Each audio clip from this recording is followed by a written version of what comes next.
Bapak Ibu, ini yang kita bahas, saya contohkan yang 1 hektar dulu, apa langsung ke aplikasi yang di sini? 1 hektar dulu aja. Biar gampang ya. Ya, oke Bapak Ibu. Ini kita bikin pembuatan yang saya gambarkan yang 1 hektar dulu ya. 1 hektar dulu biar Bapak Ibu bisa memahami. Biasanya praktek pembuatan yang 1 hektar itu kita buatnya di Banyuwangi Bapak Ibu. Yang pertama yang mesti kita perhatikan ukuran kolamnya. Ukuran kolamnya kalau kita bikin untuk pembuatan kompos 1 hektar, itu ukuran kolamnya 1 kali 3 meter. Berapa? 1 kali 3 meter, dalamnya 1 meter. Jadi lebarnya 1 meter, panjangnya 3 meter, dalamnya 1 meter. Kemiringan airnya lantai bawah itu antara 10 sampai 15 cm. Kemudian dibuatkan lubang untuk krannya seperti itu untuk manen hasil cairnya ya. Tanpa para-para. Kalau yang urea tanpa para-para, kalau yang kompos ya. Itu 1 kali 3, kemudian dalamnya 1 meter. Bahan yang dibutuhkan untuk membuat pupuk kompos yang untuk skala 1 hektar Bapak Ibu, pertama adalah kohe ayam pedaging. Kohe ayam pedaging sebanyak 40 karung. Kemudian yang kedua, kohe ayam petelur sebanyak 10 karung. Kemudian yang ketiga, urin sapi sebanyak 40 liter. Sama dengan kohe ayam pedaging tadi 40 karung, ini 40 liter. Kemudian urin kambingnya sebanyak 10 liter. Sama dengan kohe ayam petelurnya. Kemudian katalisnya menggunakan katalis berapa? Katalis 1 sebanyak 50 liter. Per karung 1 liter rumusnya ya. Kemudian airnya Bapak Ibu itu lihat kondisi kohenya. Air yang bisa digunakan bisa air dedak, air cucian beras, ya kan, air POC yang Bapak Ibu tampung, kemudian air kolam, ya kan, pokoknya air-air biasa yang tidak ada kaporitnya. Bagaimana cara mengukurnya? Kebutuhan airnya itu, cara mengukurnya adalah dari lihat kondisi kohenya. Kalau kohenya kering, rata-rata per karung itu 15 liter. Maka yang pertama yang harus diperhatikan Bapak Ibu semuanya, yang pertama adalah berat kohenya kudu sama dulu. Jadi rata-rata adalah beratnya 30 kilo. Berarti kalau 30 kilo kali 50 karung 1,5 ton. Ya, untuk 1 hektar. Jadi pastikan kohe ayam pedagingnya beratnya 30 kilo per karung, kohe ayam petelurnya beratnya juga 30 kilo per karung. Tahu bedanya ya? Kohe ayam pedaging dan petelur? Nah, kalau ayam pedaging itu biasanya ada sekamnya. Kalau petelur itu murni kotoran ayam ya, tanpa ada sekamnya. Biasanya seperti itu. Jelas ya Bapak Ibu? Jadi kalau kita 50 karung, kondisi kohenya basah semua, berarti kali 10 liter airnya. Berarti 50 karung kali 10 liter kenanya 500 liter airnya. Kemudian kalau yang kering rata-rata berarti 50 karung kali 15 liter kenanya berapa? 750 liter airnya. Sampai sini ada yang ditanyakan?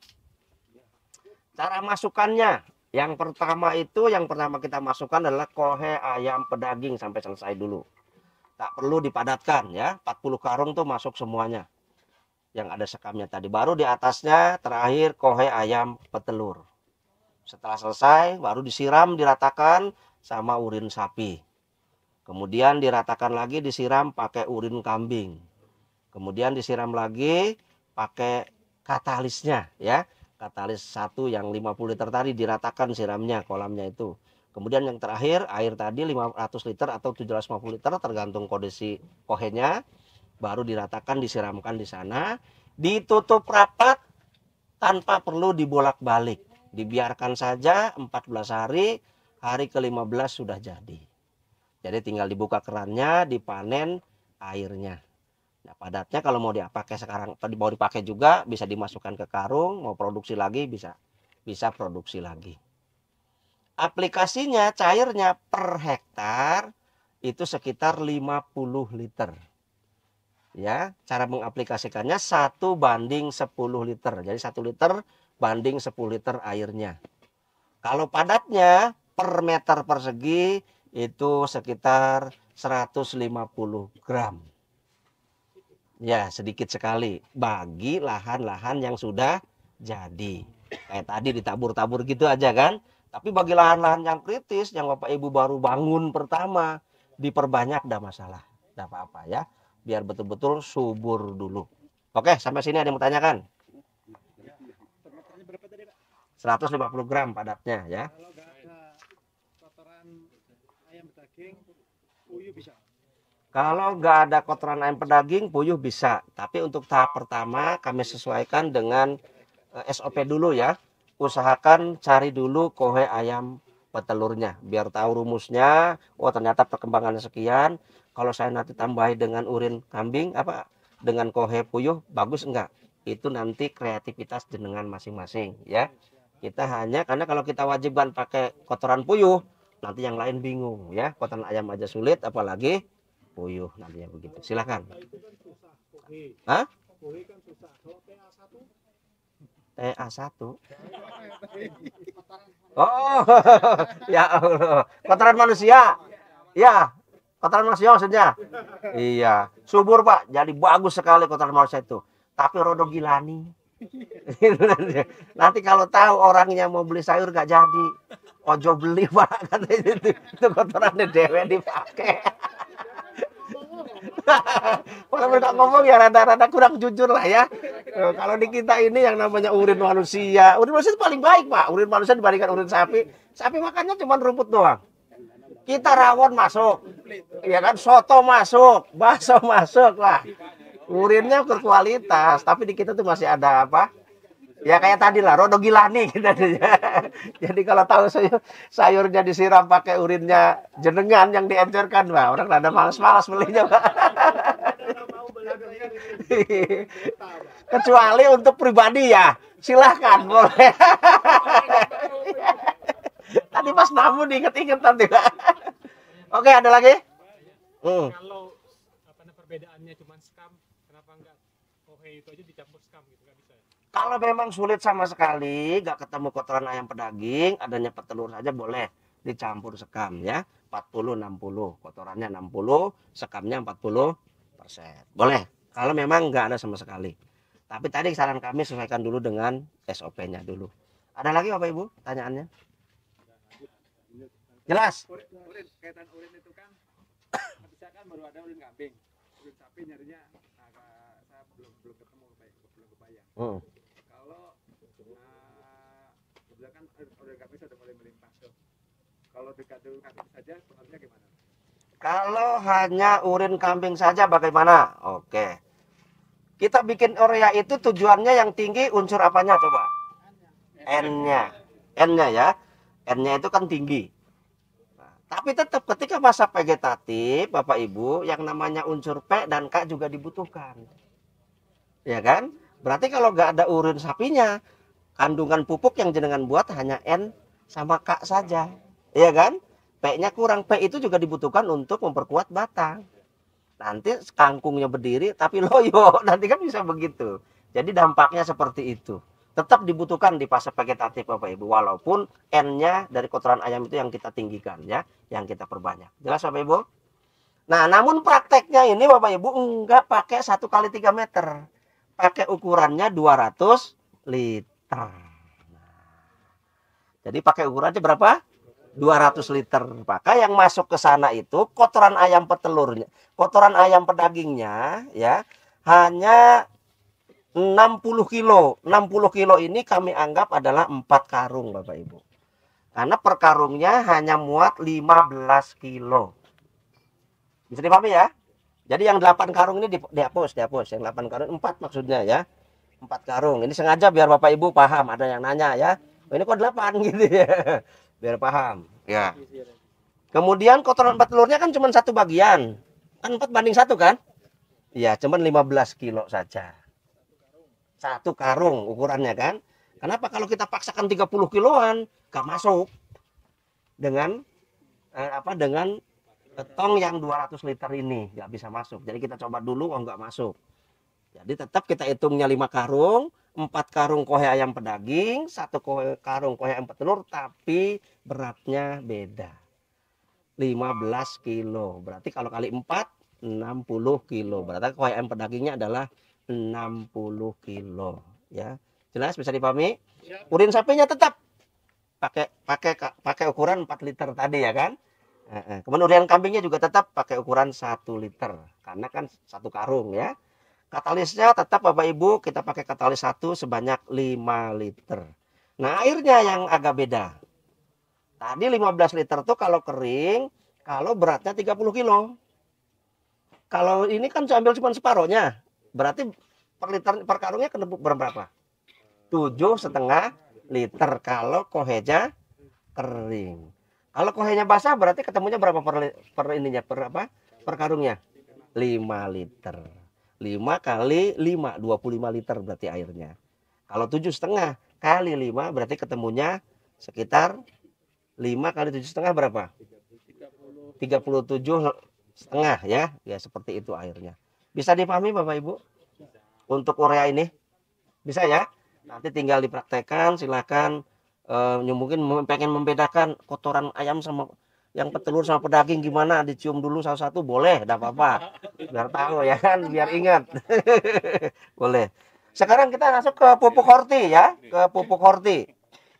Kalau saya katakan pupuk horti, Bapak Ibu paham ya maksudnya ya? Maksudnya untuk apa kita buat pupuk horti ini? Tanaman-tanaman yang berbuah. Kalau urea tadi untuk apa? Sayur dan padi. Jadi urea itu untuk sayur dan padi Bapak Ibu. Tapi kalau horti untuk semua tanaman-tanaman berbuah. Seperti jagung, tomat, terong, timun gitu ya. Yang berbuah, alpukat, duren dan sebagainya, kelapa, jeruk. Tanaman yang berbuah itu kita ambilnya dari pupuk horti. Ini kita bahas yang 1 hektar apa langsung ke ini? 1 hektar dulu biar paham ya. Oke. Sama kolamnya adalah 1 kali 3 meter Bapak Ibu kolamnya. Cuman tingginya 70 cm. Tingginya berapa? 70 cm. 0,20 itu tempat para-para. 0 ke 20 cm. 20 cm sampai ke 70 itu tempatnya proses fermentasinya. Bisa dipahami? Kemiringannya 10 sampai 15 cm juga sama kemiringan lantainya untuk panen airnya nanti. Perlu diulangi kolamnya? Kolamnya boleh pakai terpal, boleh di semen. Cuman kalau pakai terpal teman-teman bikin banyak yang bocor. Sehingga nanti dapatnya cuma padatnya aja. Airnya nggak dapat gitu ya. Oke. Jelas Bapak Ibu? Jadi ukuran kolamnya 1 kali 3, tingginya berapa? 70 cm. No. Hah? 1 meter tingginya. Ya beda. Kalau 3 kali 2 berarti bukan 2 hektar. 3 kali 2 berarti 6 ya. Bisa 2 hektar. Bisa untuk 2 hektar lebih. 2 hektar lebih lah. 5 hektar itu bikin 2 kali, Mas. Bisa 2 kali bisa ya betul. Iya. Ya, jelas bisa dipahami Bapak Ibu? Oke, nah jadi kalau sama 50 karung juga Bapak Ibu, tapi 50 karung ini kita bagi 3 macam kohe. Berarti per kohe berapa karung? 16. 16 kali 3 48 kan? Berarti kohe ayam pedagingnya 16 karung, kohe kambingnya 16 karung, kohe sapinya 16 karung. Itu kalau kita bikin NPK lengkap dan seimbang. Berarti 16, 16, 16 gitu kan. Iya, kotoran ayamnya kan N ya. 16. 16 karung itu. P-nya 16 karung, K-nya 16 karung. Tapi kalau Bapak Ibu pengen yang K-nya tinggi, ya kotoran ayamnya dikurangi, jatahnya setengah dimasukin ke kotoran ayam kambing. Kalau PI-nya yang tinggi berarti sama seperti itu. Tapi kalau bikinnya NPK lengkap ya sama seimbang. Ya, 16 karung, 16 karung, 16 karung. Kemudian katalisnya sama, katalis 5 Bapak Ibu kita bulatkan tetap 50 liter. Kemudian garamnya itu kita ngitungnya 0,01% dari apa? Dari berat total kohe. Kalau 48 karung kali 30 berapa? Kali 0,01 itu berat garamnya yang kita pakai. Jelas ya? Ya. Oke. Kemudian airnya sama Bapak Ibu. Ini airnya bisa pakai air biosluri. Tahu biosluri ya? Limbahnya dari biogas ya. Bisa air dedak, bisa air cucian beras, atau air POC saringan dari limbah rumah tangga yang mau kita buat pakan tadi. Cara masukkannya, pertama yang paling pertama dimasukkan adalah kohe ayam pedaging. Kemudian urutan kedua dimasukin kohe ayam, kohe kambing. Yang ketiga kohe sapi. Kemudian garam. Kemudian katalis diratakan. Kemudian baru airnya tadi sesuai dengan kering atau tidak kondisi kohenya tadi. Kalau kering, Pak, yang kering kotoran ayam berarti kali 15 kali 16 karung. Sapinya basah berarti kali 10 karung kali berapa? Kali 10 liter kali karungnya berapa tadi? Kambingnya jadi ternyata basah juga, berarti 16 karung kali 10 gitu ya. Di total berapa? Nah, kalau horti fermentasinya 2 kali Bapak. Sekali proses 2 metode maksudnya. Jadi ketika dimasukkan semua selesai langsung ditutup rapat. Besoknya pagi diambil airnya, dibuka tutupnya, airnya diambil, disiramkan lagi. Dimasukkan, disiramkan lagi, diratakan lagi siram. Bukan yang padatnya, yang cairnya, airnya. Ya, disiramkan lagi. Sorenya juga begitu, ditutup lagi, sore dibuka lagi tutupnya, kemudian diambil airnya sampai habis, disiramkan lagi. Sampai 14 hari seperti itu. Pagi sore disiramkan lagi. Kalau horti 2 kali. Nah, maka horti itu kalau pertama keluar tuh hari ketiga keempat tuh kadang airnya tuh bau kecap itu begitu Bapak Ibu ya. Karena memang dia fermentasinya terbuka dan tertutup. Terbukanya di saat kita mau ngambil airnya, tertutupnya setelah selesai kita tutup kembali Bapak Ibu. Fermentasinya. Sama, aplikasinya 1 liter banding 10 liter. Kemudian padatnya juga sama per meter 150 gram. Hanya catatannya Bapak Ibu jangan kaget. Kalau dapat cairnya baik urea, baik kompos maupun horti, itu tidak lebih dari, apa maksudnya, paling lebih banyak sedikit dari katalisnya. Contoh tadi Bapak Ibu masukin 500 liter di kompos kan, tambahan airnya. Tapi kok dapatnya cuma 60 liter Pak. Bahkan ada dapatnya cuma 50 liter sesuai dengan katalisnya. Kok bisa? Karena tersimpan, terserap di sekam tadi Bapak Ibu. Ya, jadi jarang yang dapatnya sampai 2 kali lipat tuh jarang. Paling dari 50 liter tuh 60 sampai 70 paling. Kalau 50 liter pas 1 banding 10 aplikasinya.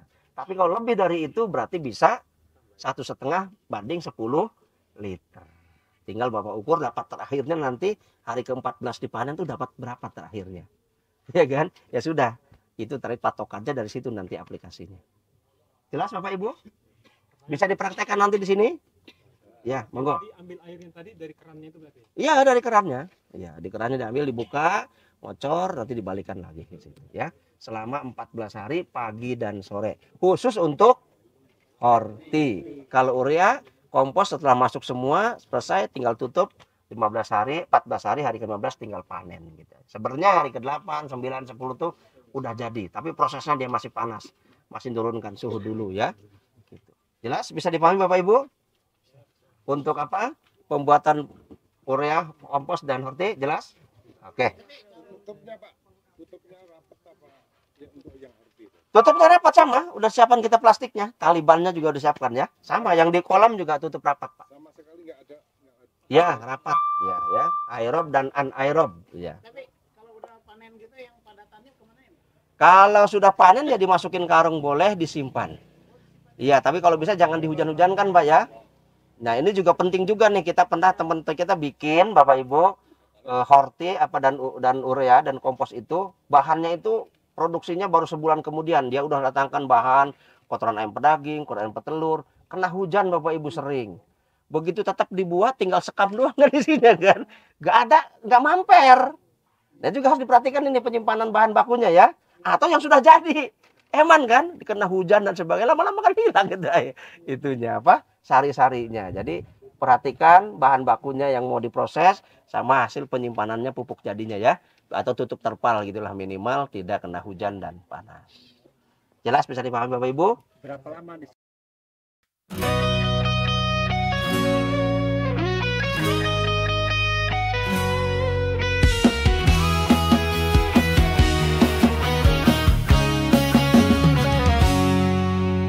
Yuk kita bertani Bersama Bayu Sehat Mandiri, kembangkan diri untuk membangun negeri.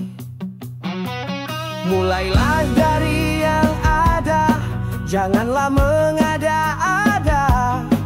Jalani dengan ikhlas dan bahagia, agar sehat bersama keluarga. Petani BSN.